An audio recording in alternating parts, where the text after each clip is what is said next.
Buongiorno, buongiorno, è in diretta con Focus TG, tanta cronaca anche oggi. Andremo in diretta da Daniela Sizia tra poco per la morte del pescatore che è stato travolto da un albero ieri pomeriggio nel centro di Treviso, alla periferia di Treviso, subito fuori le mura. E poi avremo nella seconda parte di Focus alle 13 qui in studio, in diretta, il generale Roberto Vannacci che è in Veneto per far crescere il suo partito Futuro Nazionale. Ma iniziamo con un giallo, è un mistero tutto da chiarire, quello della campagna di Maragnole di Breganze, dove un uomo di 52 anni è stato trovato morto lungo via Palugare, una strada stretta e poco trafficata. Era in bicicletta, vediamo. Per adesso è un mistero. Il corpo nel fossato, accanto alla bicicletta, in una strada di campagna stretta, senza marciapiedi e con visibilità limitata. È questa la scena che si sono trovati davanti i primi soccorritori questa mattina, poco dopo le 6:30, in via Palugare a Maragnole di Breganze. La vittima è un uomo di 52 anni della zona. L'allarme è scattato quando qualcuno ha notato il corpo lungo la carreggiata. Inutili soccorsi, per lui non c'era più nulla da fare. Da subito il caso si è presentato come un giallo. Due le ipotesi principali al vaglio degli investigatori dell'Arma dei Carabinieri.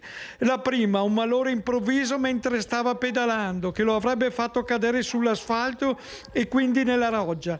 La seconda, molto più inquietante, un investimento da parte di un'auto che il conducente che si sarebbe poi dato alla fuga senza prestare soccorso. Elementi decisivi potranno arrivare dai rilievi tecnici eseguiti dai carabinieri che hanno delimitato l'area per lavorare senza interferenze. Attenzione particolare viene data alla posizione del corpo, alla bicicletta e ad eventuali segni sull'asfalto che possono indicare un impatto. Sul posto, oltre ai militari della stazione di Breganze, anche il medico legale incaricato dalla Procura di Vicenza di un primo esame esterno. Sarà fondamentale stabilire se sul corpo ci siano traumi compatibili con un investimento oppure segni riconducibili a un malore. Via Palugare è una strada secondaria immersa nella campagna, utilizzata soprattutto dai residenti e da chi si sposta in bicicletta. Proprio per questo gli investigatori stanno cercando eventuali testimoni o automobilisti che possano aver notato qualcosa nelle prime ore del mattino. Non si esclude neppure la presenza di telecamere private nelle abitazioni della zona che potrebbero aver ripreso il passaggio di veicoli sospetti.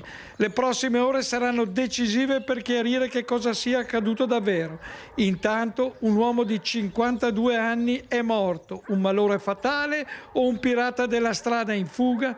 Due scenari molto diversi, ma entrambi ancora aperti. Servizio di Ivano Tolettini, vediamo gli incidenti stradali sempre con conseguenze molto gravi.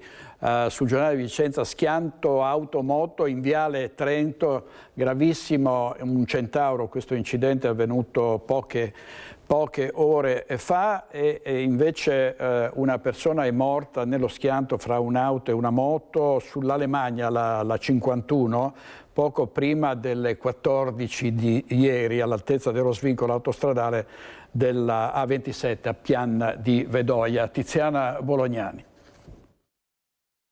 Lo schianto è stato violentissimo e dagli esiti purtroppo infausti. Un motociclista di 34 anni, Vincenzo Elefante di Longarone, ha perso la vita nello scontro accaduto all'altezza dell'uscita della A27 a Pian di Vedoia, in comune di Ponte nelle Alpi. La dinamica della terribile collisione fra la moto e tre auto è valutata in queste ore dai carabinieri arrivati a Pian di Vedoia assieme ai mezzi di soccorso. Tra questi l'elicottero del SUEM decollato dalla base di Pieve di Cadore è rientrato subito dopo l'accertamento della morte del giovane Centauro, il cui corpo è rimasto sull'asfalto il tempo della definizione del nulla osta disposto dall'autorità giudiziaria.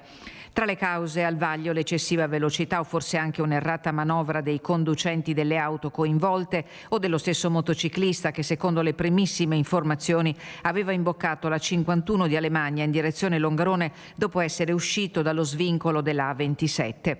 La squadra dei Vigili del Fuoco del Comando Provinciale ha operato per la gestione dello scenario emergenziale già ipotizzato in una recente esercitazione per un medesimo evento sull'Alemannia.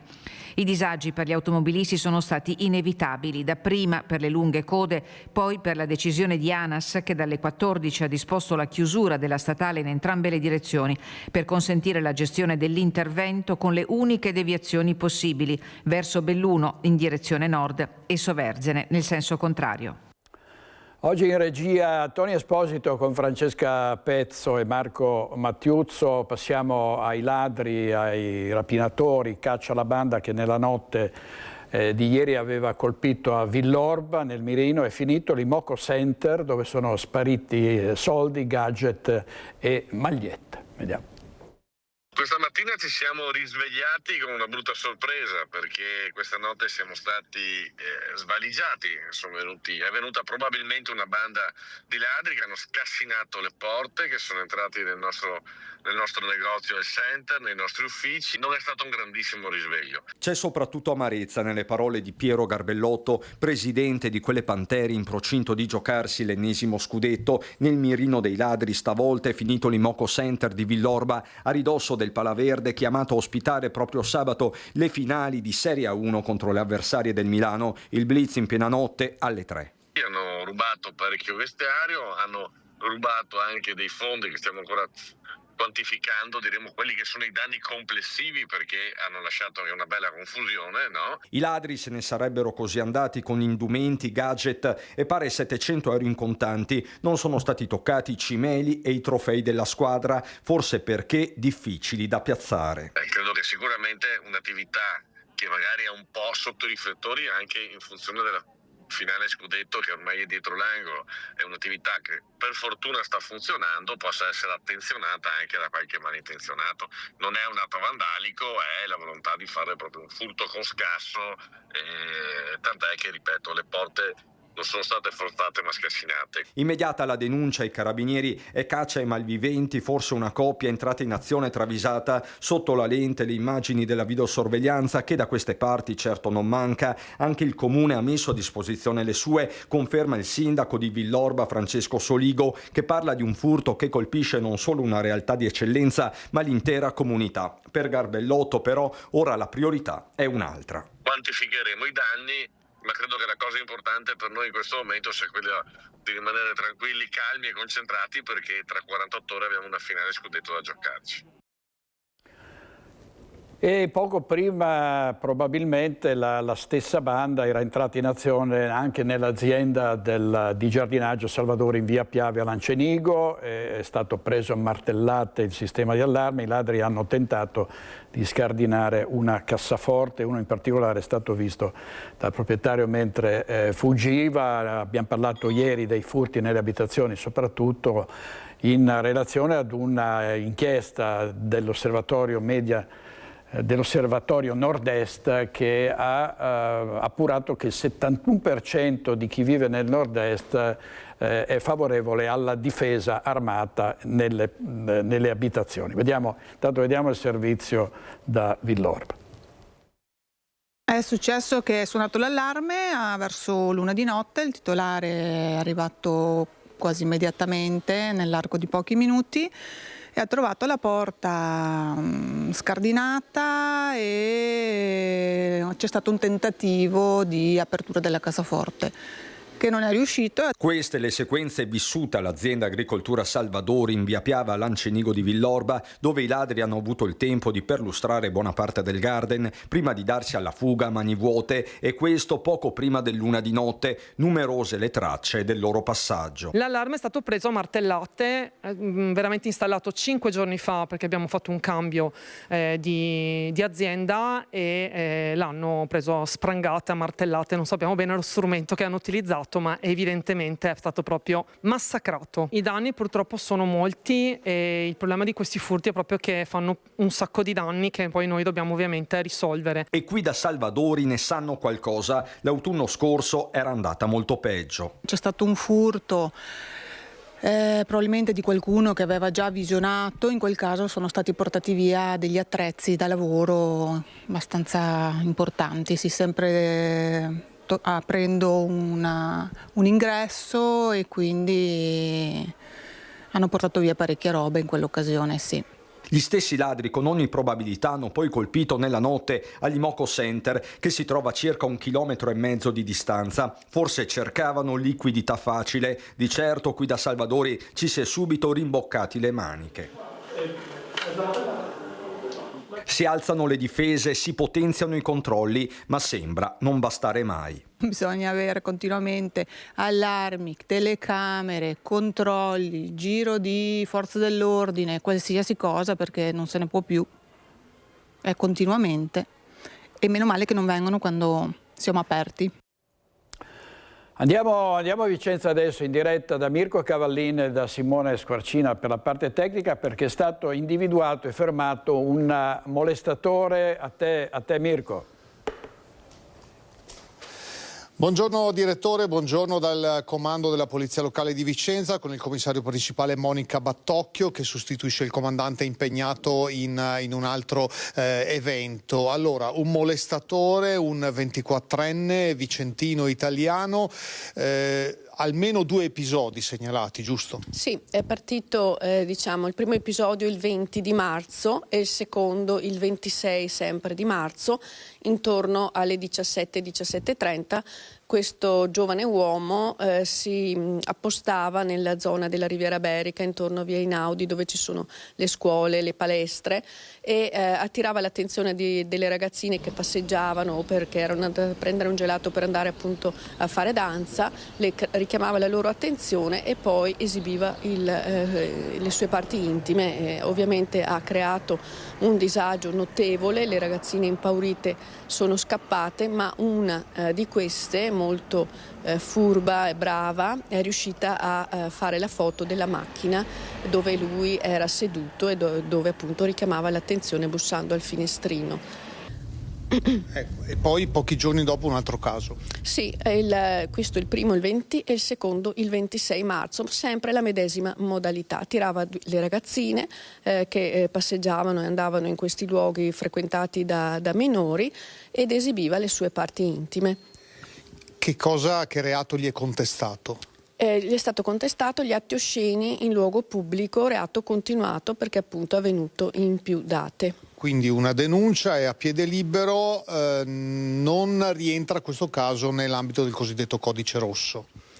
No, tra l'altro volevo sottolineare che oltre alla ragazza che è riuscita a fare la foto dell'auto, c'è stata anche utile il sistema videosorveglianza del Targa System, tramite il quale siamo riusciti a risalire all'auto su cui si trovava questo soggetto, che transitava per la via Riviera Berica e percorreva le vie poi interne prima di recarsi alla propria abitazione. A proposito di soggetti pericolosi, adesso Simone Squarcina vi inquadra un coltello con una lama da 30 centimetri. Dov'era questo oggetto? Sì, questo è un altro caso, un arresto avvenuto questa notte di un cittadino serbo di 44 anni, fermato a seguito di un sinistro stradale dove appunto aveva colpito un'auto in sosta con la sua macchina. Al controllo è risultato positivo al pretesta, quindi è stato accompagnato dentro in comando per fare gli atti successivi, quindi l'etilometro e gli accertamenti successivi. Prima di entrare in comando, dalla sua auto ha prelevato questo coltello da macellaio di una lama di 28 centimetri e all'interno poi del comando è andato in escandescenza, ha colpito gli agenti, ha sferrato il telefono cellulare che aveva con sé e quindi è stato tratto in arresto. Ecco, quindi nel giro di poche ore 2 operazioni risolte. Ringrazio il commissario principale Monica Battocchio e buon lavoro alla Polizia Locale di Vicenza. Per questa e soprattutto per la prima operazione sono arrivate anche le congratulazioni del sindaco Giacomo Possamai. Con Simone Squarcina da Vicenza è tutto, a te direttore. Grazie Mirko Cavallin, grazie molte. Torniamo ai ladri, furti in serie a gennaio con una banda di rom indagata. In 5 davanti al GIP si sono avvalsi della facoltà di non rispondere. Siamo in Friuli Venezia Giulia, servizio di Francesco Pezzella. Hanno seminato il panico tra metà e fine gennaio con furti a ripetizione messi a segno tra Friuli e Veneto dall'inizio dell'anno. La banda dei Rom è riuscita a portare via un bottino complessivo che supera 150.000 euro di valore in una decina di furti. Non hanno però fatto i conti con i carabinieri del nucleo operativo radiomobile di Udine che controllavano da tempo i loro movimenti fino a quando non sono riusciti ad incastrarli raccogliendo elementi di prova con attività di intercettazione ambientale e appostamenti. In 5 sono stati raggiunti dall'avviso di garanzia dopo essere stati iscritti nel registro degli indagati dal pubblico ministero Marco Panzeri, che coordina le indagini. Sono comparsi mercoledì davanti al GIP Carlotta Silva per l'interrogatorio preventivo, ma si sono avvalsi della facoltà di non rispondere. Gli indagati sono tutti uomini di età tra i 27 e i 53 anni, alcuni residenti a San Daniele, 2 sottoposti alla detenzione in carcere a Padova e ai domiciliari per altre vicende che li riguardano. Sono accusati a vario titolo di furto e tentato furto, il primo della sedia denunciato a Varmo, dove avevano spaccato la porta di ingresso senza però riuscire a completare l'opera non avendo trovato refurtiva da portare via. Il 15 gennaio a Fiumicello, Villa Vicentina, da una casa riuscirono invece a portar via oggetti di valore e soldi contanti per complessivi 30.000 euro di bottino. Altri episodi riguardano San Michele al Tagliamento in Friuli, poi Spresiano e Maserata sul Piave in Veneto.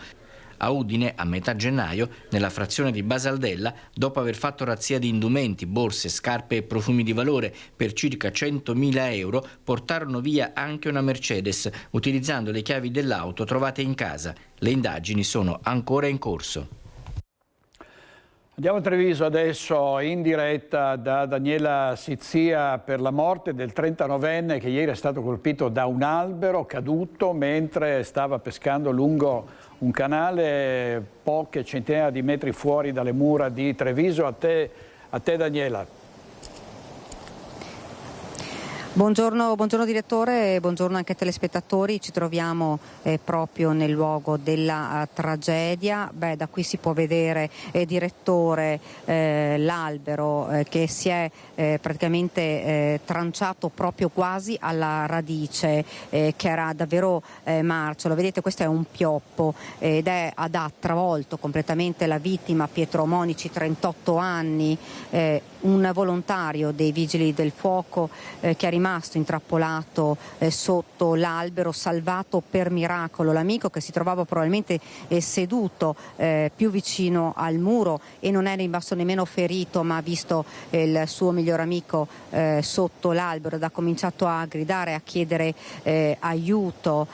Sono arrivati immediatamente davvero Vigili del Fuoco, polizia, però il ragazzo probabilmente è morto sul colpo. La procura ha aperto un fascicolo per omicidio colposo e ha disposto l'esame autoptico, ovviamente indagini in corso. Ci diceva anche la procura, si stanno raccogliendo tutte le verifiche documentali, tutti i documenti per capire anche come sia potuta accadere una tragedia simile, anche perché quest'albero, lo abbiamo sentito dai cittadini, era stato attenzionato, era stato segnalato più volte perché è pericoloso. Io sono in compagnia di Anna Cecchetto, lei abita proprio in questo palazzo proprio che si trova proprio di fronte all'albero. Signora Cecchetto, intanto buongiorno. Lei che cosa ha sentito? Io ho sentito un forte botto e tremato un po' anche il pavimento, ero in salone e subito ho sentito urlare una persona disperata e abbiamo chiamato gli interventi, sono arrivati velocemente e poi abbiamo capito appunto che era caduto l'albero e che una persona era rimasta purtroppo sotto. L'amico era disperato. Disperato, veramente urlava e siamo sceso mio marito e altre persone a cercare di calmarlo. Immaginate il trauma a vedere l'amico schiacciato completamente dall'albero. Ecco, ci diceva una persona che abita qua è anche andato verso la vittima, però non ha mai risposto. Si è avvicinato, ha chiamato, ha urlato, ma non ha sentito risposta, per cui speriamo appunto che sia morto subito, che non abbia sofferto. Come vi dicevo, ieri siamo arrivati qui sul posto con Nicoletta Rizzetto, abbiamo sentito i cittadini davvero arrabbiati, esasperati, perché quest'albero l'avevano segnalato davvero più volte. Questa è una zona di pertinenza del Genio civile, quindi sentiamo proprio le interviste raccolte a caldo ieri, sia dei cittadini ma anche del sindaco di Treviso, che è arrivato qua sul posto praticamente pochi minuti dopo la tragedia. In quel momento ero in casa, ho sentito solo l'albero spezzarsi e poi il tonfo. All'inizio non avevo collegato e poi ho sentito mia madre che mi ha chiamato, che mi ha detto che era successo quello che era successo e sapevano di un ragazzo che era rimasto sotto. E poi appunto mi sono precipitato giù, ma erano già arrivati i soccorsi e so che ha gridato l'amico, che ha chiesto aiuto, ha chiamato aiuto, però non so se il ragazzo fosse cosciente, spero di no, onestamente spero di no. Uno si è salvato e l'altro adesso ho sentito che è morto, povero. Uno è in ambulanza e l'altro è ancora sotto, hanno detto. Sono arrivata, ho visto perché abito qui e mi sono fermata un attimo. Lei abita qua, ci dicevano un albero che era marcio. Sì, a quanto pare sì, era già stato segnalato da tempo, chiedo scusa, era già stato segnalato da tempo l'albero. Perché appunto non sicuro, ma da anni è stato segnalato quest'albero qui, come chiaramente gli argini, tutto quello che vede per terra è già stato segnalato. E qui ci dicevano, fra l'altro, vengono a pescare spesso. Sì, si può pescare qua, sì, può pescare. Ecco, lei quando è arrivata che cosa ha saputo? Cosa gli hanno detto? Sopra, ho sentito le sirene, sono scesa giù e ho visto, mi hanno detto che c'era un ragazzo incastrato sotto e che purtroppo adesso è deceduto. Ho parlato con l'amico del ragazzo a terra. Cosa le ha detto? Shock, che stavano appunto pescando. Qua si può pescare, è zona di pesca, quindi si può pescare. E l'albero è caduto addosso a lui no, all'amico, ecco, che era incastrato sotto un'ora più o meno, da quello che ho saputo ci hanno messo per tagliare. Avevo chiesto al medico, il medico mi ha detto che la situazione a quanto pare era già critica e adesso abbiamo saputo appunto che è deceduto. È una grossa tragedia chiaramente per tutti noi qui e per tutti, per la famiglia. E poi... La conosceva questa persona? No, non la conoscevo, però questo conta poco, insomma è una tragedia enorme. E poi lì in ascolto, perché basta guardare per terra, li vede gli argini, lo vede quell'argine lì, lo vede l'altro argine là, guardate là, ecco, quello quando verrà via succederà un'altra tragedia, spreghiamo Dio di no. Gli argini sono tutti marci, le radici sono tutte quante marce, bisognava aspettare il morto per intervenire e fare qualcosa. È un albero attenzionato e segnalato più volte e nessuno ha fatto nulla. A me piace segnalare di avere segnalato più e più volte direttamente al sindaco, direttamente ai responsabili del verde pubblico, a Contarina, Verde Contarina, di averlo fatto in tutti i modi possibili, corredando le segnalazioni con immagini. Sono tutte dinamiche che vanno verificate e quindi adesso purtroppo in questo momento l'unico pensiero va al ragazzo che ha perso la vita, poi ovviamente ci saranno tutti i rilievi del caso e non credo che sia questo il momento delle polemiche, francamente. Tante segnalazioni le abbiamo fatte anche noi, perché quello che ci viene segnalato dai cittadini o rispondiamo in prima persona laddove la responsabilità è nostra o inoltriamo le segnalazioni agli enti preposti, però ripeto, non è questo il momento di fare polemiche o di cercare responsabili, questo è il momento forse anche di portare rispetto nei confronti di questo ragazzo che ha perso la vita e poi ovviamente ci saranno tutti i rilievi e le indagini del caso. Insomma, l'avete sentito, l'esasperazione e la rabbia anche dei cittadini, e questo lo vedete, è l'albero, proprio la base, vedete, è completamente nero, da qui si è spezzato e probabilmente i ragazzi avevano scavalcato in questo punto per raggiungere il Botteniga per poter pescare insieme, e questa mattina qua in via Botteniga sul luogo della tragedia sono arrivati i familiari e sono arrivati gli amici ed hanno deposto qui un mazzo di fiori a Pietro e al suo grande cuore. Davvero una tragedia, non hanno voluto parlare, solo tante lacrime per un incidente davvero incredibile. E Abbiamo sentito proprio ieri che è arrivato qui sul posto anche Don Oscar Pastro, il parroco di Sant'Antonino e di Casier, un amico carissimo della vittima. Lo abbiamo fermato poco dopo, quando è andato purtroppo a vedere il suo amico che era rimasto intrappolato sotto l'albero. La vittima era un suo amico? Sì, è un mio amico. Una cosa incredibile. Siamo sconvolti, io con tutti i miei cari amici siamo sconvolti, è una cosa che non doveva succedere. Com'era Pietro? Un caro ragazzo, un bravo ragazzo, si era avvicinato alla fede anche in maniera significativa. Pietro amava pescare, stare con gli amici, un ragazzo dal cuore d'oro, così lo descrivono davvero tutti. Era un volontario dei Vigili del Fuoco e fra qualche tempo sarebbe diventato un vigile del fuoco effettivo. Noi abbiamo parlato con il comandante questa mattina dei Vigili del Fuoco, Silvio Pagano. Sentite proprio le sue parole.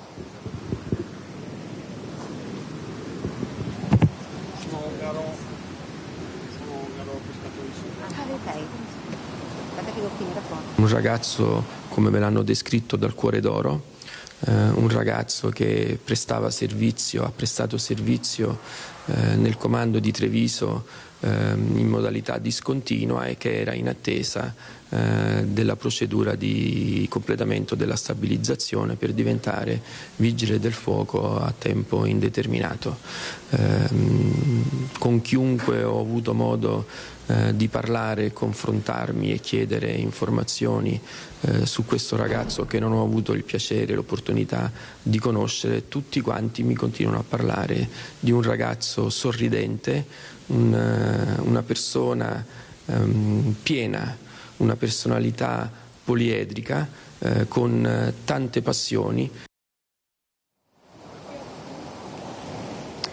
Dunque l'avete sentito il ricordo di Pietro, come vi dicevo ora indagini in corso per accertare eventuali responsabilità di questa tragedia. Qui i cittadini ci hanno detto: noi questa notte abbiamo guardato il soffitto, non abbiamo dormito, impossibile dormire dopo una cosa del genere. Qui da via Botteniga, direttore, è tutto, io ti restituisco la linea. Grazie a Daniela Sizia e a Nicoletta Rizzetto per la parte tecnica. Ricorderete, nel luglio dell'anno scorso ci fu una tragedia molto simile a Venezia, nella zona dei Tre Ponti, proprio a 2 passi da Piazzale Roma, crollò un albero e anche qui ci furono gravi conseguenze. Il Leccio, che nel primo pomeriggio del 2 giugno si è schiantato a Piazzale Roma, era malato. Lo avevano segnalato gli esperti di una ditta a cui si appoggia il consorzio che segue la gestione del verde per il Comune di Venezia. È il primo punto fermo delle indagini della Procura, che ha aperto un fascicolo per lesioni colpose, per ora senza indagati, all'indomani del crollo che ha provocato una dozzina di feriti. La più grave ancora ricoverata all'Angelo di Mestre in condizioni serie, seppur in miglioramento, dopo settimane di terapia intensiva. Già dopo lo schianto erano stati prelevati i campioni dell'albero, la maggior parte del quale è stato trasferito in una caserma dei Lagunari per ulteriori approfondimenti. Oggi a Piazzale Roma rimane comunque una parte dell'albero caduto, oramai ridotta ad un mucchio di sterpaglie, a ricordare ad un mese dal crollo una vicenda che continua a far discutere.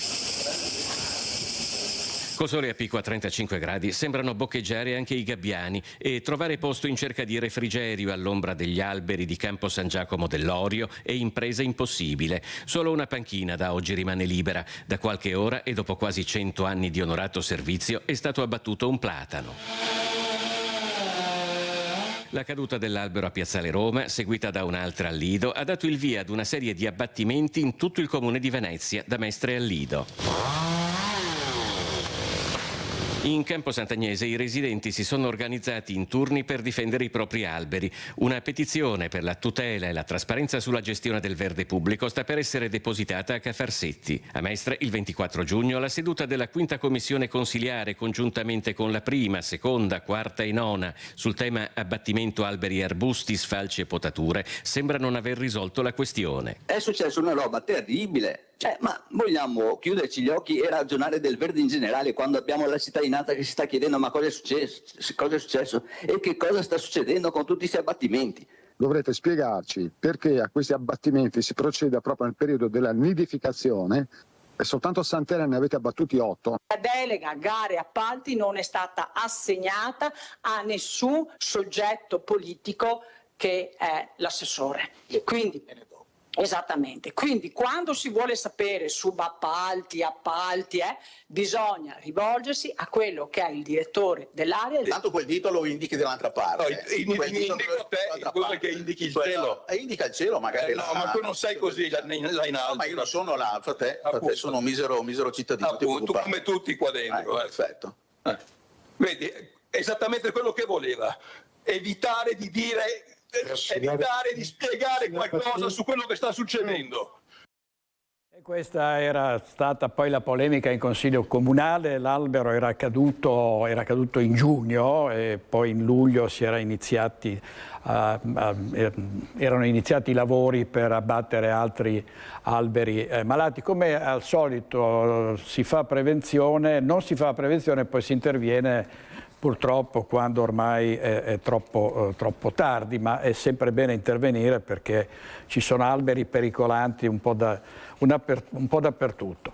Passiamo alla Guardia di Finanza di Treviso che ha denunciato 2 ragazzi minorenni che avevano acquistato online 150 grammi di marijuana pagandola con criptovalute. Le Fiamme Gialle hanno intercettato una spedizione proveniente dalla Repubblica Ceca e destinata ad un nome inesistente, ma di fatto indirizzata a loro. I militari, una volta aperto il pacco e individuata la sostanza stupefacente, hanno seguito la spedizione fino al deposito in un armadietto ad apertura automatica in base al provvedimento di ritardato sequestro emesso dalla Procura della Repubblica. Dopo qualche ora di appostamento è arrivato un ragazzo che ha aperto con il telefonino lo scomparto e ha preso la droga ed è stato fermato e dopodiché da una successiva perquisizione nelle abitazioni di questi giovani sono risultati presenti altri pacchetti di cellophane ancora con dosi di droga. Torna la DIA, l'antimafia, nei cantieri del tram, i controlli disposti dal prefetto e siamo a Padova, si sono concentrati nel tratto del SIR 2 lungo via Chiesa Nuova e il capolinea per evitare possibili infiltrazioni delle organizzazioni criminali. Nuovi controlli per verificare che sia tutto in regola nei cantieri del tram. Si tratta di un'opera strategica per la città e il rischio che un cantiere come quello del SIR 2 possa essere oggetto di infiltrazioni mafiose è molto alto. Per questo il prefetto di Padova, Giuseppe Forlenza, ha disposto il controllo al cantiere della linea Rubano Padova-Vigonza, nel tratto ovest in prossimità del cantiere del capolinea. A settembre invece era stata ispezionata l'area del cantiere compresa tra la Fiera di Padova e il Cavalcavia San Marco. Essendo un'opera finanziata con fondi PNRR, il Comune di Padova, la Prefettura e APS Holding avevano sottoscritto un protocollo per innalzare il livello della prevenzione dal rischio di infiltrazioni mafiose e di corruzione, controlli mirati anche a tutelare la sicurezza dei luoghi di lavoro. Il sopralluogo nel cantiere è stato condotto dalla Direzione Investigativa Antimafia di Padova, che ha coordinato 30 uomini delle forze dell'ordine per verificare i 26 operatori economici e i flussi finanziari, i 52 mezzi e 71 i lavoratori impiegati nel cantiere. Costanti sono anche i monitoraggi della cabina di regia lungo la linea SIR 3 volta Barozzo Stazione. Il prefetto di Padova ha espresso soddisfazione per i controlli e per l'impegno nel quotidiano presidio della legalità nel territorio provinciale. E nuovi scenari delle infiltrazioni mafiose, a parlarne agli studenti al Teatro Comunale di Vicenza in occasione della giornata regionale in memoria delle vittime innocenti delle mafie è stato Pietro Grasso, ex procuratore nazionale antimafia, una giornata che rappresenta il momento conclusivo di un percorso didattico che ha coinvolto 600 studenti di 12 scuole in tutta la regione. 1117 le vittime innocenti delle mafie in Italia, quelle che sono state ricordate al Teatro Comunale di Vicenza in occasione dell'11ª edizione della Giornata regionale della memoria e dell'impegno in ricordo delle vittime innocenti delle mafie. A parlare i giovani Pietro Grasso, magistrato, già procuratore antimafia, ex presidente del Senato, tra le figure più autorevoli nella lotta alla criminalità organizzata in Italia. La mafia non si presenta più con la coppola e la lupara, ma con persone che ti vogliono aiutare, che si presentano in maniera come persone assolutamente inserite nella nostra società, e con l'aiuto poi piano piano entrano dentro le aziende e diventano proprietarie esclusive, magari mantenendo come paravento i vecchi proprietari, oppure entrando dentro e bloccandole attraverso degli hack i sistemi informatici delle aziende e chiedendo un riscatto, una tangente. Il famoso pizzo ormai si fa anche con le nuove tecnologie. E poi l'invito ai giovani. Dobbiamo dire a questi giovani che se per caso qualcuno cerca di farli entrare dentro questo sistema, loro devono essere capaci di riconoscere cosa è giusto e cosa è ingiusto e di scegliere da che parte stare e dire di no. Incontro promosso dalla Regione, organizzato da Avviso Pubblico in collaborazione con Libera, dedicato anche alla memoria di Diego Peron, vicepreside del Liceo Quadri, recentemente scomparso, e figura di riferimento sui temi della legalità nel territorio vicentino. Tema caro anche ai primi cittadini, che fanno rete e scudo in un territorio come il Veneto, vivace dal punto di vista economico e imprenditoriale. Il fenomeno mafioso è un fenomeno che si sviluppa sempre anche molto velocemente, quindi che trova anche strade diverse, che opera nell'oscurità, ed è per questo che insieme ad Avviso Pubblico riusciamo invece a portare un po' di luce, un po' di chiarezza ovunque, fare molta attenzione anche a tutte le procedure. In diretta andiamo a seguire l'inaugurazione del nuovo centro sportivo di Crespano. C'è il ministro dello sport Abodi con Vanessa Banzatto e Andrea Benetti per la parte tecnica. A te, Vanessa. Buongiorno a te direttore e a tutte le persone che ci stanno seguendo da casa. Sì, accanto a me il ministro allo sport Andrea Abodi e la sindaca di Pieve del Grappa Annalisa Rampin, perché è stato inaugurato questo importantissimo polo sportivo che si trova sì a Pieve del Grappa, nello specifico a Crespano, ma in realtà va a racchiudere un intero territorio molto più ampio, molto più vasto nel senso della comunità. Io chiederei subito proprio alla sindaca 3 milioni di euro per questo intervento, che ha visto la partecipazione di Roma, ha visto la partecipazione della Regione, ha visto la partecipazione di tantissime realtà.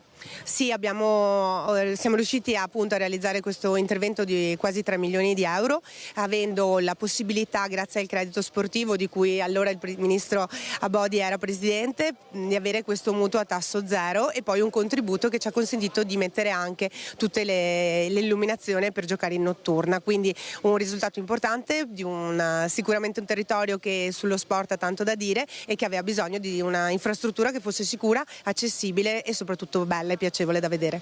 Ministro, si vede concretizzato quello per cui lei aveva creduto quando ha dato questo fondo?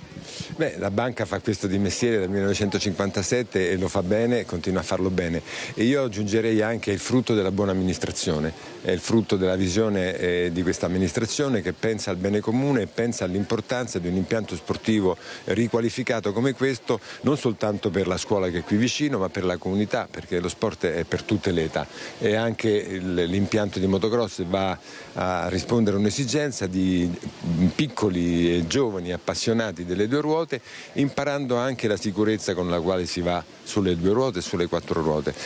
La cosa più bella di questa mattina, se me lo consente, lo dico al direttore, lo dico ai vostri telespettatori, è stata la corsa con centinaia di bambini alla quale non ci siamo sottratti neanche noi, perché la cosa più bella appunto è immedesimarsi e stare insieme e dimostrare che lo sport riesce un po' a raffreddare tutte le tensioni che la società ci offre e a volte ci costringe a dover subire, perché la cronaca la raccontate anche voi, quanto ci sia bisogno di socialità, di umanità, di semplicità, così come ha detto ancora una volta ieri il Santo Padre Leone XIV, accogliendo i medagliati e le medagliate olimpiche e paralimpici di Milano Cortina, che si è chiusa ma manda ancora messaggi per tutto quello quello che ci ha generato in termini di entusiasmo e anche di senso di appartenenza.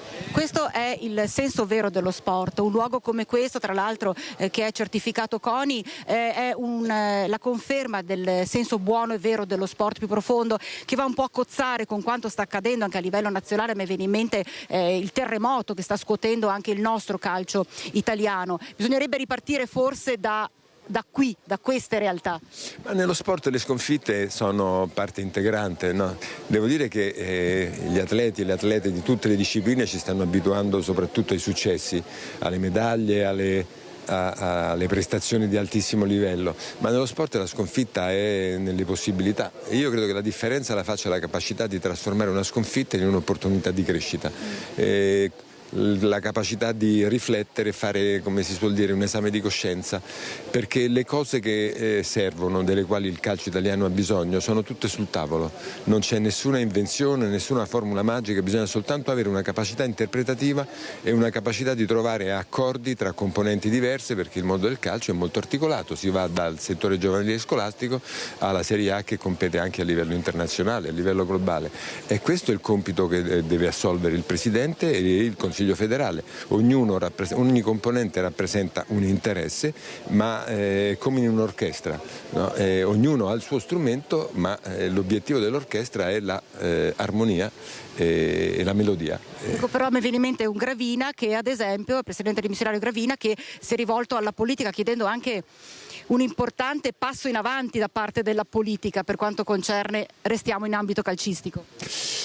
E diciamo, il suo pensiero lo rispetto, la politica ha fatto tante cose che ha omesso, e la cosa fondamentale è che ognuno intanto pensi a dare il meglio di se stessi, perché spesso siamo abituati a parlare delle eventuali inadempienze altrui e si parte dall'esame di coscienza. Certo. E insomma, lei torna in Veneto dopo le Olimpiadi, è sempre un bel ritorno in Veneto, lo dico da veneta, è sempre un bel ritorno. È sempre un bel ritorno, primo perché ci sono tante cose da fare e le abbiamo fatte molte le dovremo ancora fare. Penso per esempio al velodromo di Spresiano, che è a pochi chilometri da qui, che sarà un elemento centrale del mondiale del ciclismo del 2031, ma penso allo stadio di Verona, penso ai palazzi del ghiaccio sui quali dovremo intervenire, penso al frutto del bando sport e periferie e sport e missione comune, penso ad altre cose che non riguardano direttamente lo sport, ma sempre i giovani, il servizio civile universale, tanti progetti che stiamo sviluppando. La verità è che ne abbiamo tante di opportunità.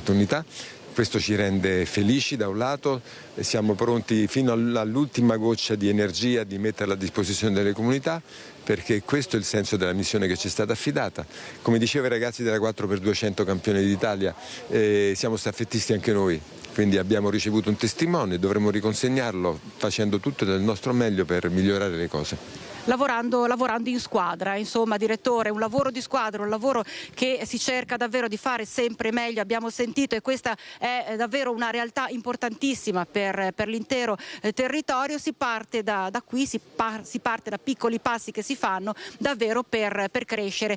Da Pieve del Grappa, direttore, tutto, ti ricedo la linea. Sentiamo anche il sindaco però, Vanessa, sentiamo anche la sindaca. Certo, ecco sindaca, si diceva, un momento importante per tutta la comunità e tra l'altro è anche certificato CONI questa struttura sportiva, e non è un caso. Tra l'altro diceva lei già domani ci sarà un importante evento. Sì, domani avremo la gara provinciale della staffetta Under 16, quindi domani pomeriggio ci saranno 600 atleti qui, mentre domani dalle 10:30 fino alle 15 c'è la possibilità per tutte le famiglie e i bambini che vogliono provare gli sport, dalle mini moto fino al tennis, all'atletica, calcio, pallavolo, basket, aikido, tutto quello che offre le nostre associazioni sportive. Domani invitiamo tutte le famiglie che vogliono venire a visitare l'impianto, ma soprattutto a far provare ai bambini queste attività. Coinvolgendo tutto il territorio, perché è vero che è a Pieve, ma in realtà, come è stato detto all'inizio, sono tutte le realtà che circondano Pieve del Grappa. Certo, abbiamo delle associazioni, per esempio il Monte Grappa è l'esempio che racchiude tutti i comuni della Solano e della Pedemontana, sia col calcio a 5 che col calcio a 11, quindi tutte le nostre strutture sono a servizio di tutti.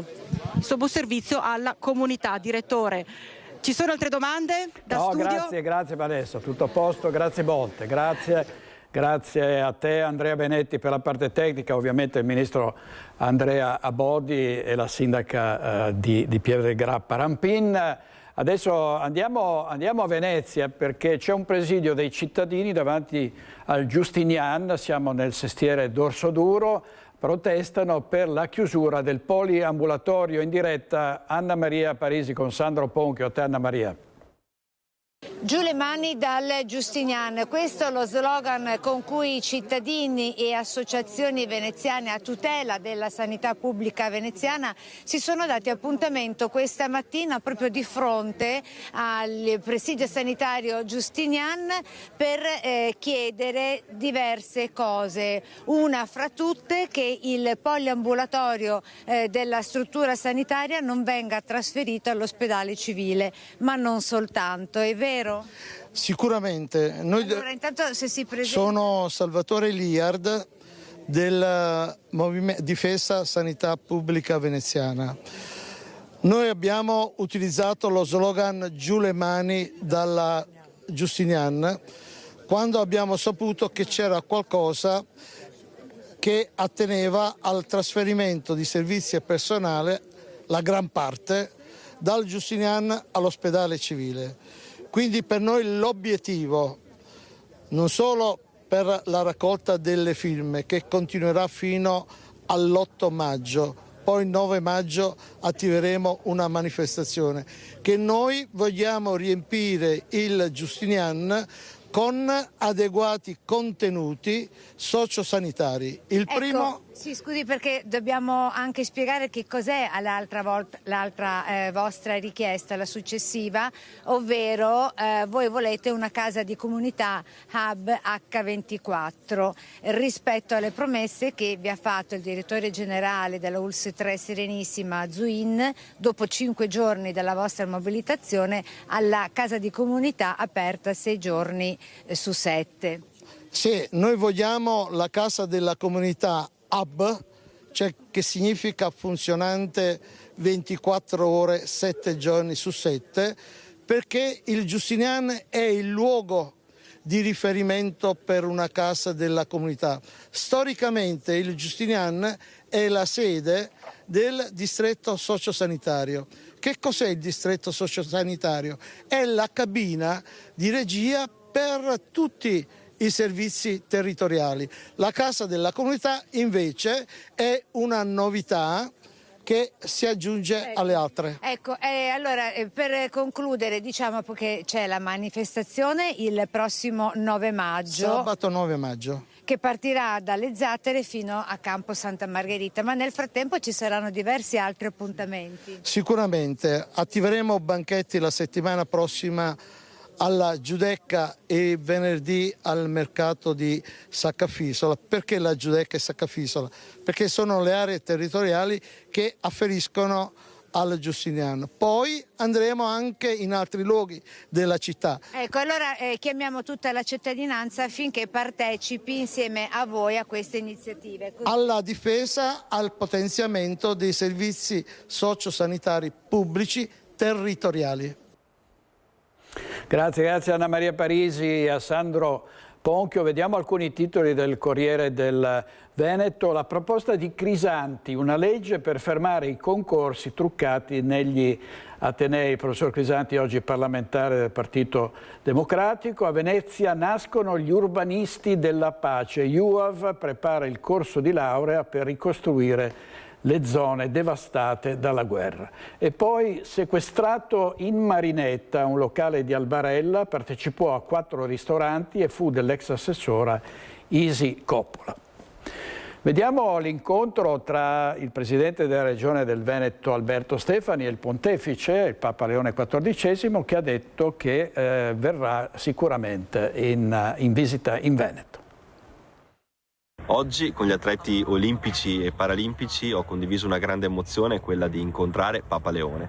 In un breve colloquio gli ho chiesto di poter venire in Veneto e la risposta è stata positiva. Non ci sono ancora i dettagli, ma l'impegno del pontefice è stato chiaro nel giorno in cui nelle sale clementine del Vaticano sono stati accolti gli atleti di Olimpiadi e Paralimpiadi con i rappresentanti dei territori coinvolti, Veneto su tutti, e certamente l'arrivo di un Papa è a sua volta un evento ancora vivide nella memoria collettiva, le visite di Francesco a Venezia e Verona nella primavera del 2024. Allora in questa terra accogliente, amica dello sport e solidale, non ci resta che accogliere Papa Leone, saremmo tutti orgogliosi di aspettarlo qui. Papa Leone che in questi giorni sta mobilitando la Chiesa per la pace, non più semplici esortazioni ma veri e propri appelli, compresa la condanna dei toni usati dal presidente Trump nel conflitto in Iran, guerra globale con ripercussioni locali, lo stesso governo si sta preparando a un'onda lunga della crisi. In quel caso riteniamo che non dovrebbe essere un tabù ragionare di una possibile sospensione temporanea del patto di stabilità e crescita, non una deroga per singolo Stato membro, ma un provvedimento generalizzato. A proposito di strumenti, Giorgia Meloni nel corso dell'informativa alla Camera ne rilancia uno in particolare, spesso richiesto anche dalle imprese a nord-est. Stiamo infatti studiando le modalità tecniche per riprendere alcuni dei meccanismi, in particolare quelli di semplificazione della ZES unica, che si sono rivelati più efficaci, e applicarli a tutto il territorio nazionale. Insomma, estendere a tutti una misura usata soprattutto per il sud del paese, dove assicura Meloni si continuerà a investire per colmare un divario storico. Di contro, nessun riferimento esplicito alla riforma dell'autonomia, tanto meno a quella del premierato, e questo nel corso di un'informativa incentrata sui principali punti da portare a termine da qui a fine legislatura, con la Presidente del Consiglio che ha parlato invece di fisco e inevitabilmente di giustizia dopo la debacle referendaria. Non è mancato allo stesso tempo un messaggio diretto ai governatori, soprattutto sul fronte della sanità e delle prestazioni minime da garantire ai cittadini, tema anche recentemente di scontro istituzionale. Lo Stato e le Regioni non lavorano insieme, fianco a fianco. Il meccanismo si inceppa e a pagarne le conseguenze sono in ultima istanza i cittadini. Ecco perché voglio anche rivolgere alle Regioni una disponibilità e un appello. Facciamo squadra, perché l'esito di questa sfida dipenderà dalla capacità che avremo soprattutto di lavorare insieme. E questa era Giorgia Meloni nella sua relazione in Parlamento. Ieri c'è stato uno scontro con le opposizioni, insomma la Premier è rimasta sotto attacco per diverse ore. Veniamo alla politica locale, la cacciata dalla giunta a Mogliano Veneto del leghista Leonardo Muraro, dura reazione della segreteria provinciale del Carroccio, torni al suo posto, caso politico molto grave, è stato detto, a breve un confronto con il commissario di Fratelli d'Italia. Sentiamo Lina Paronetto. Noi chiediamo assolutamente il reintegro di Leonardo Muraro nel ruolo di vice sindaco e con tutte le deleghe che aveva prima. Una volta fatto questo passaggio ci si può sedere a dialogare. Bortolato ha già nominato di fatto un altro vice sindaco e già quel ruolo di fatto è già stato riassegnato. È un problema suo? Scelta sciagurata, giochetti di partito e l'elenco potrebbe continuare. Sono le definizioni che il segretario provinciale della Lega Dimitri Coin dà della cacciata dalla giunta di Mogliano di Leonardo Muraro, a cui il sindaco Davide Bortolato ha revocato le deleghe, come pure la carica di vice sindaco, immediatamente riassegnata quest'ultima a Martina Cocito, assessora a bilancio, scuola e personale.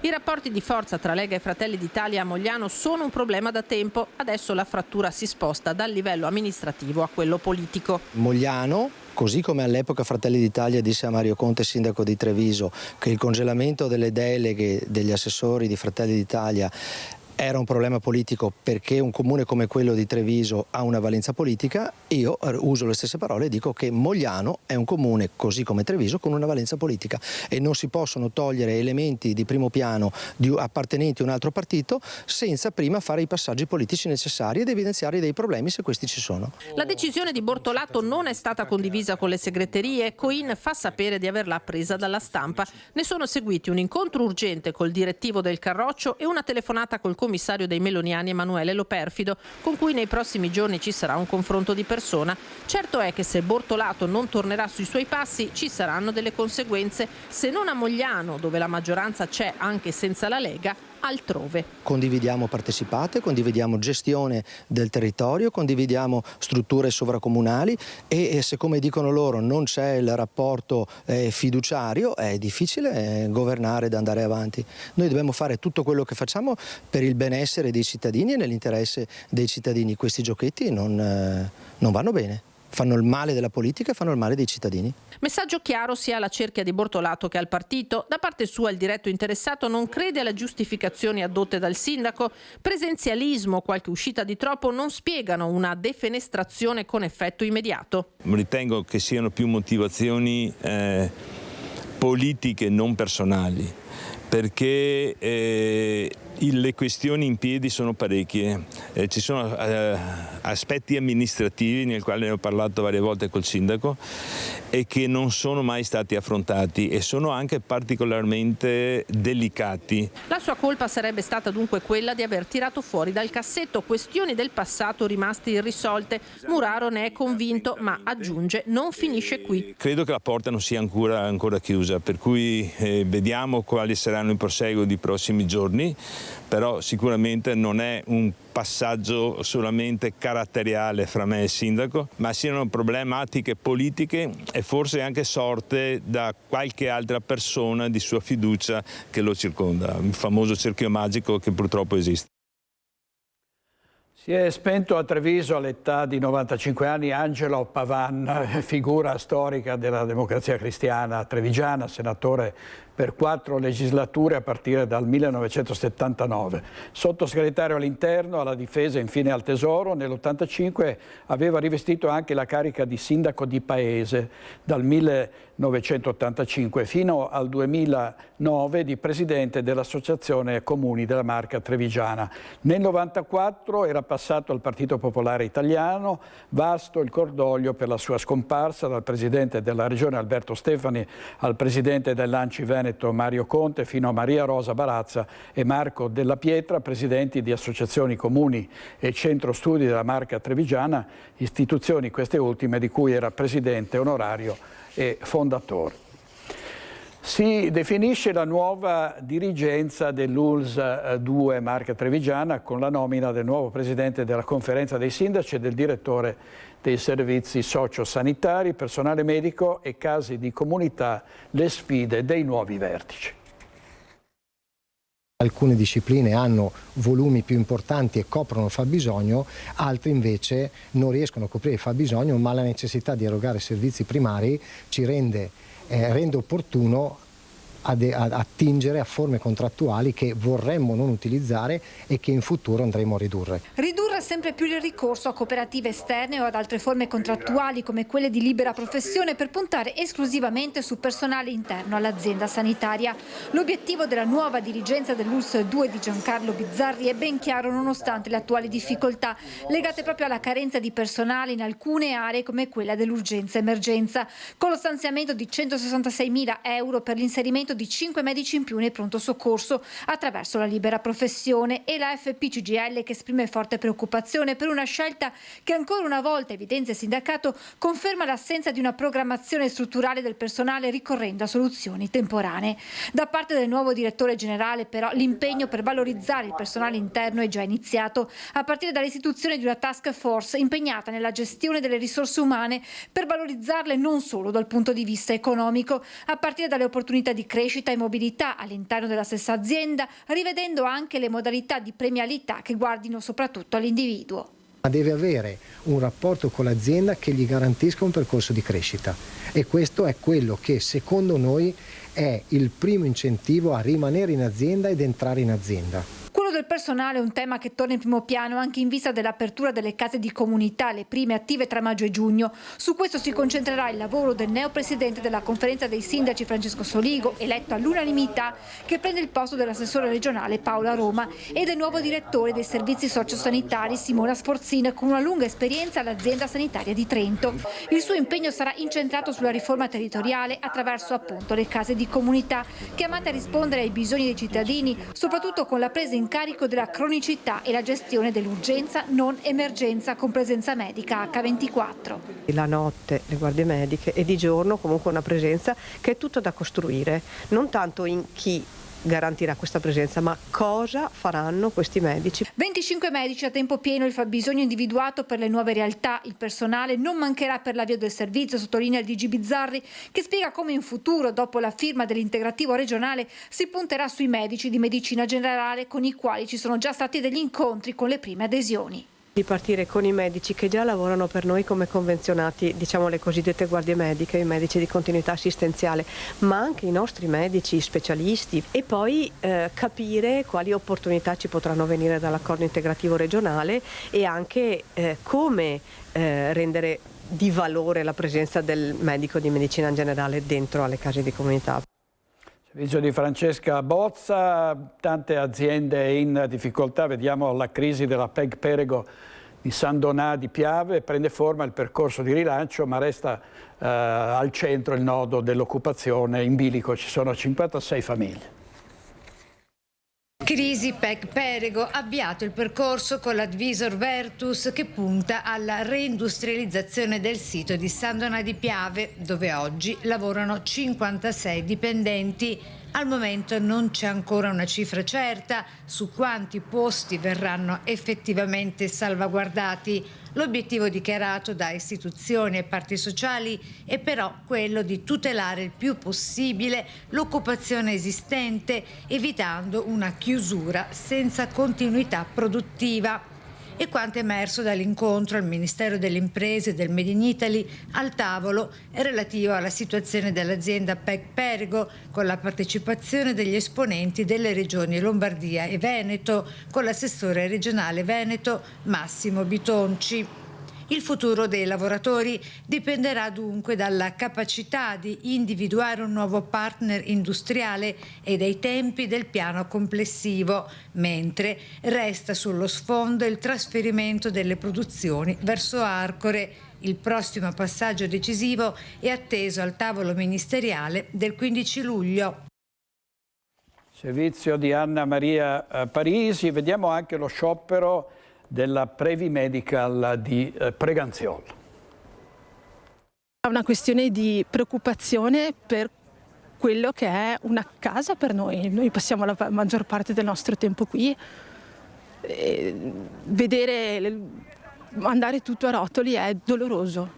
Una casa sempre più stretta, con un clima ormai irrespirabile. Questa sembra diventata la Previnet Previ Medical, importante azienda di servizi assicurativi del gruppo RB di via Forlanini a Preganziol, dove oltre un centinaio di dipendenti hanno incrociato le braccia, lamentando condizioni di lavoro al limite, assenza di smart working, orari, carichi, stress, tutto in aumento esponenziale. La situazione psicologica dei dipendenti è a rischio e ho assistito a delle situazioni di casi proprio di scene di attacchi d'ansia in ufficio.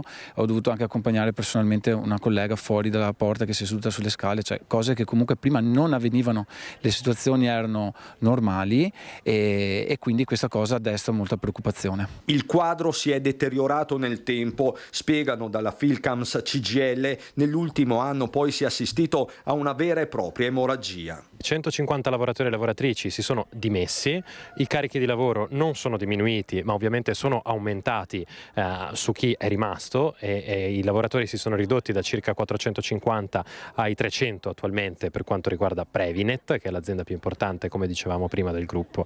Eppure i bilanci sono solidi, dice Irone. Nel 2024 solo l'utile per Previnet è stato di 30 milioni di euro. Pare che quest'anno l'utile sia addirittura aumentato anche a fronte del fatto che il numero di lavoratori è diminuito. Resta quindi la mobilitazione, alla proprietà si chiedono ritmi sostenibili. Tolte la forza lavoro e l'aumento di lavoro che si sta prospettando, è difficile mantenere la situazione.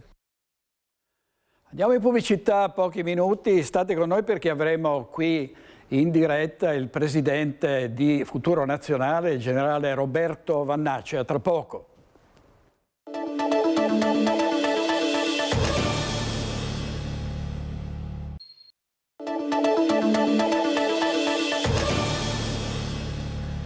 Nuovo in diretta con Focus TG, saluto e ringrazio molto il presidente di Futuro Nazionale Roberto Vannacci. Grazie a lei direttore, grazie per l'invito ed è un piacere essere qua in Veneto. Grazie generale e anche onorevole, perché Roberto Vannacci, come sapete, è parlamentare europeo. Allora, abbiamo titolato il generale Vannacci in Veneto per far crescere Futuro Nazionale. Ci sono già molti nomi che hanno aderito al suo partito.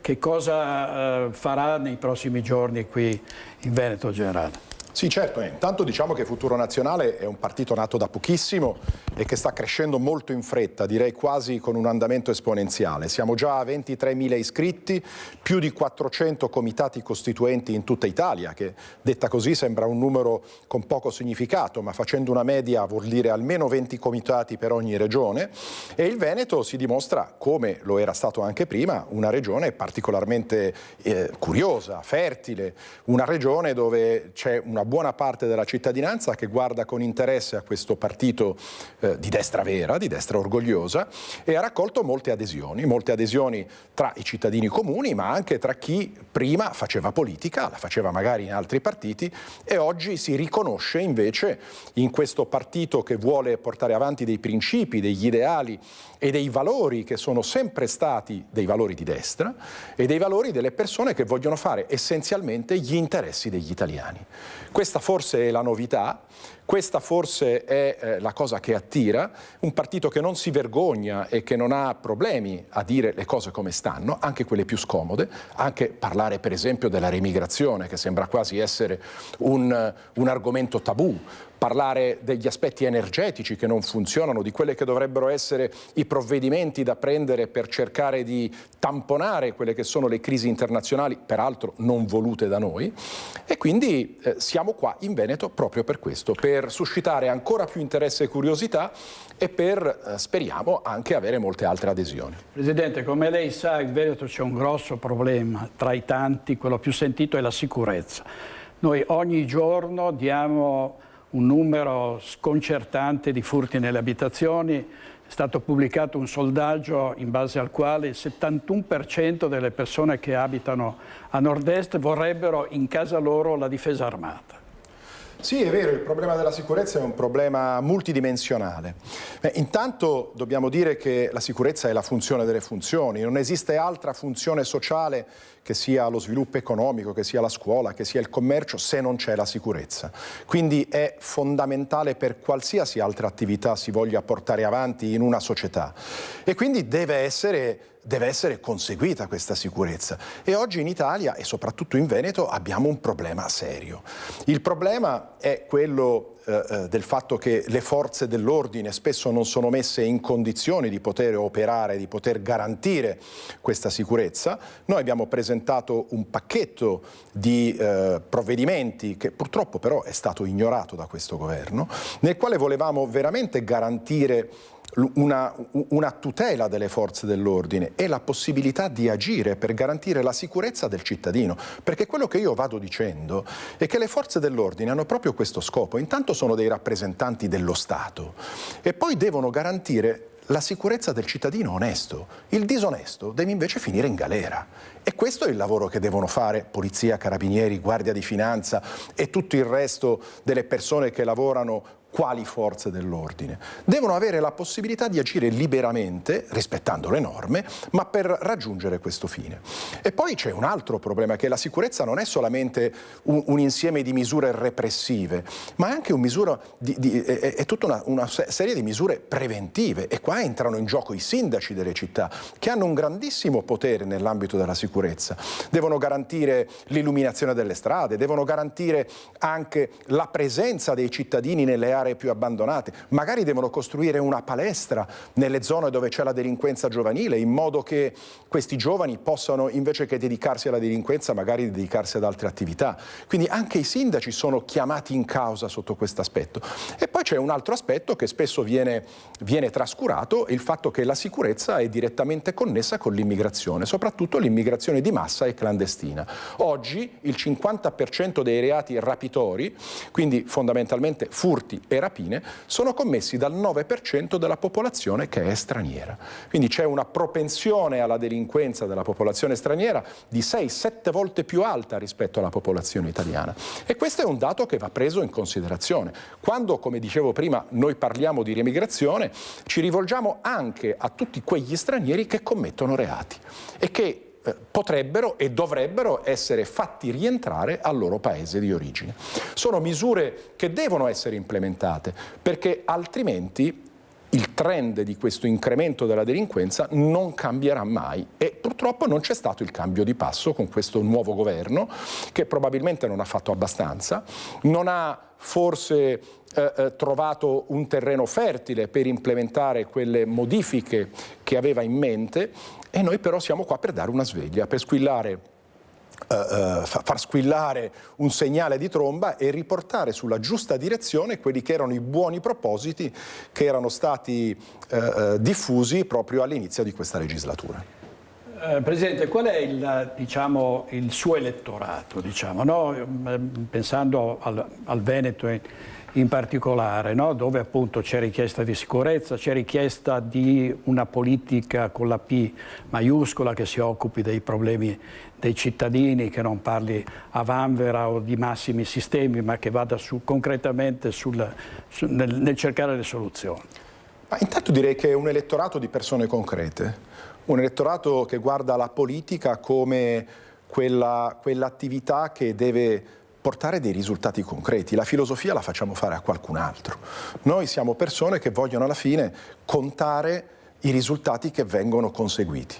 Poi c'è tutta una pletora di persone che non sono più contente della politica che è stata svolta sino a oggi, che non si vedono riconosciute nell'offerta politica che oggi è presente sul mercato e che quindi si possono rivolgere a questo nuovo partito che invece ha le idee estremamente chiare.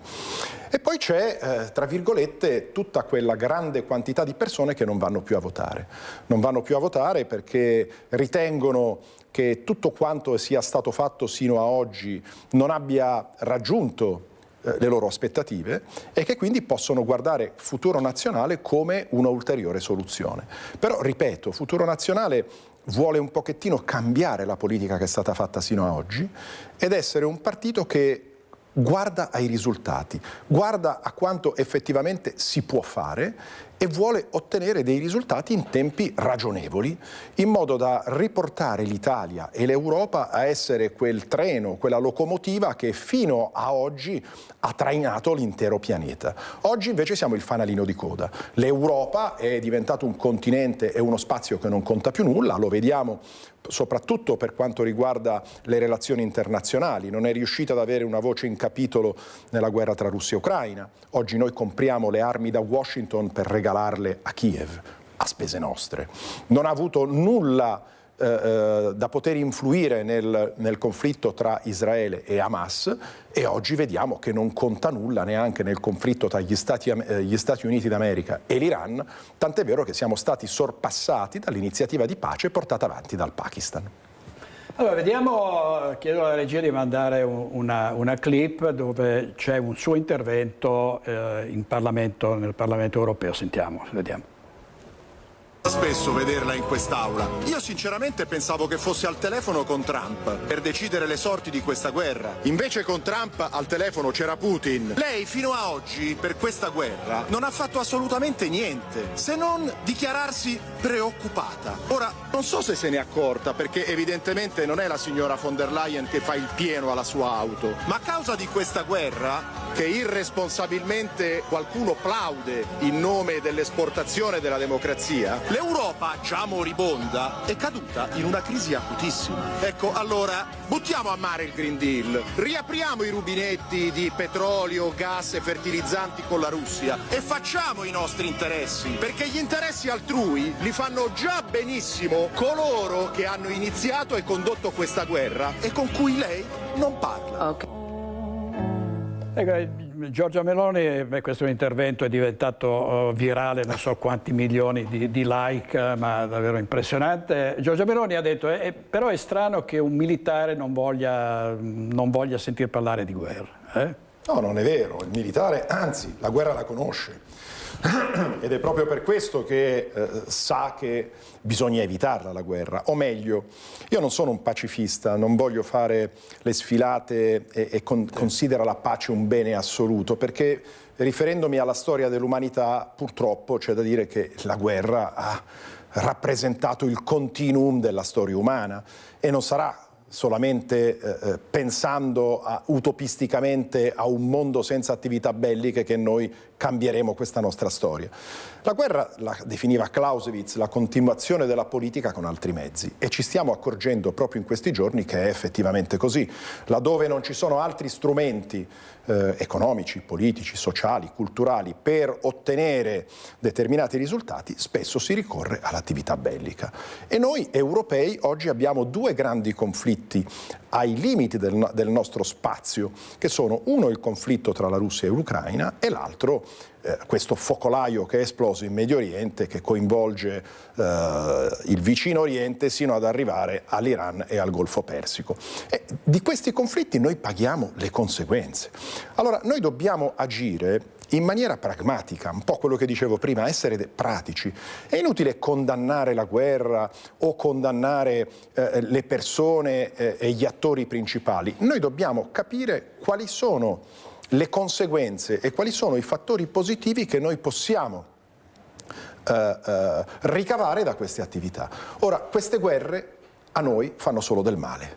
Noi oggi, a causa di queste guerre volute da altri, tra l'altro, paghiamo l'energia più cara di qualsiasi altra area industrializzata del pianeta, abbiamo desertificato la nostra industria non solo a causa delle guerre e a causa dell'energia, ma anche a causa di questo Green Deal che è assurdo e che non ha portato alcun vantaggio da un punto di vista ambientalista. Abbiamo le nostre attività commerciali che sono estremamente penalizzate anche da quegli impianti sanzionatori voluti da questa Commissione europea e quindi paghiamo conseguenze proprio attingendo dal portafoglio del cittadino. Quindi noi dobbiamo farle finire queste guerre, dobbiamo mettere in campo qualsiasi provvedimento, attività e istanza per cercare di arrivare a una situazione di pace. Quindi non è un qualcuno che rifiuta la guerra, ma è un qualcuno, il sottoscritto, che vede che portare avanti questa strategia che fino a oggi, in 4 anni, non è riuscita a cavare un ragno dal buco, non è conveniente per nessuno.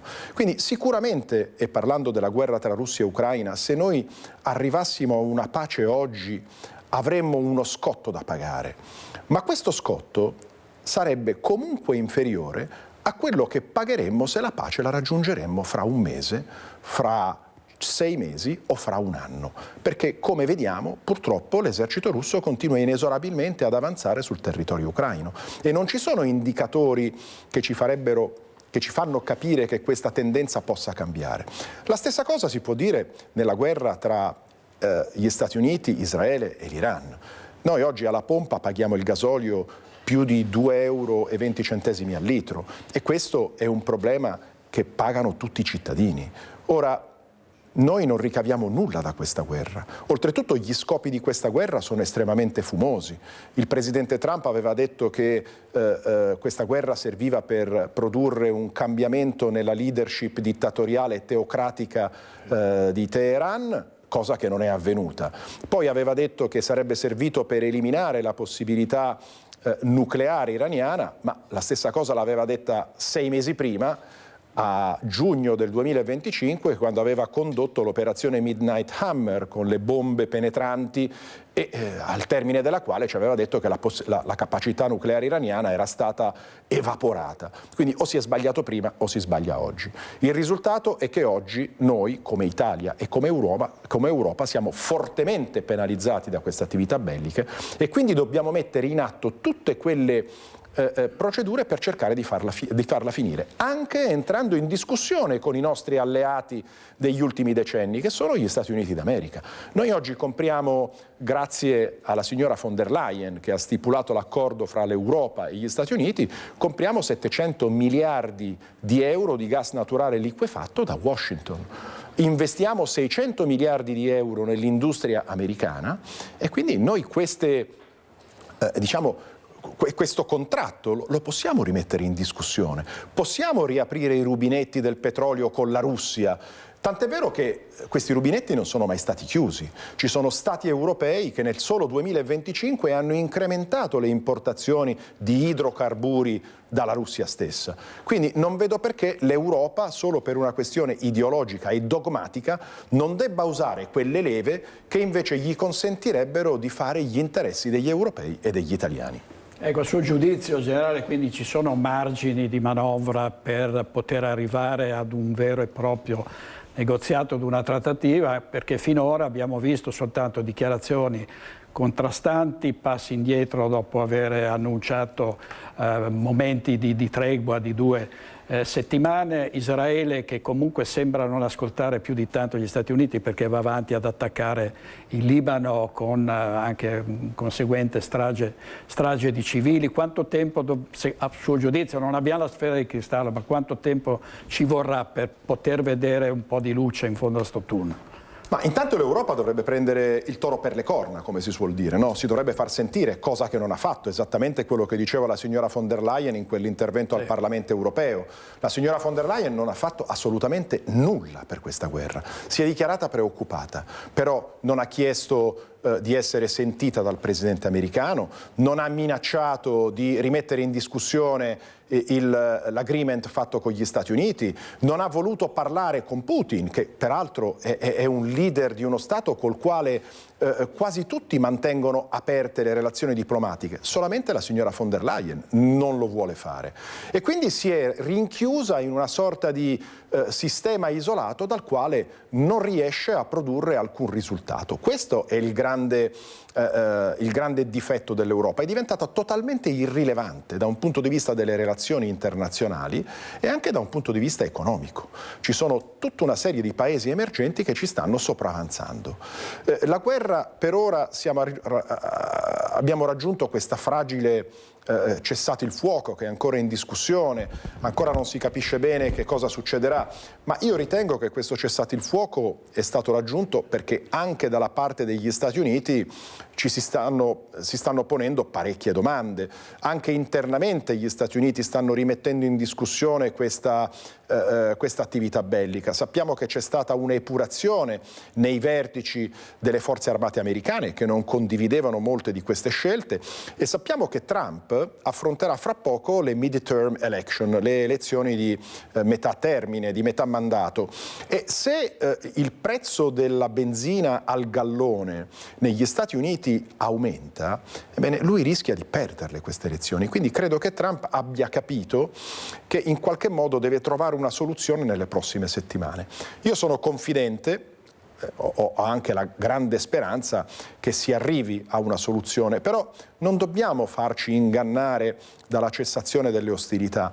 Noi dobbiamo fare in modo che le conseguenze negative di questa guerra e anche di questa pace, se ci sarà la pace, non le paghiamo solo noi. Perché, per esempio, il fatto che gli iraniani vogliano imporre un pedaggio al passaggio dello stretto di Hormuz sarebbe come imporre agli utenti di questo petrolio, che siamo essenzialmente noi, il pagamento dei danni di questa guerra che invece ha causato qualcun altro. Ecco dove l'Europa e gli Stati nazionali si dovrebbero far sentire. Però speriamo che questa attività bellica giunga al suo termine nei prossimi giorni e speriamo soprattutto che la leadership europea e le leadership nazionali si facciano sentire e portino sul tavolo dei negoziati tutti quei fattori che possono essere messi in discussione per raggiungere uno stato delle cose che sia conveniente anche per noi europei. Dobbiamo andare in pubblicità 2 minuti e poi torniamo con il Presidente di Futuro Nazionale, il generale Roberto Vannacci, un'intervista esclusiva di Rete Veneta tra poco.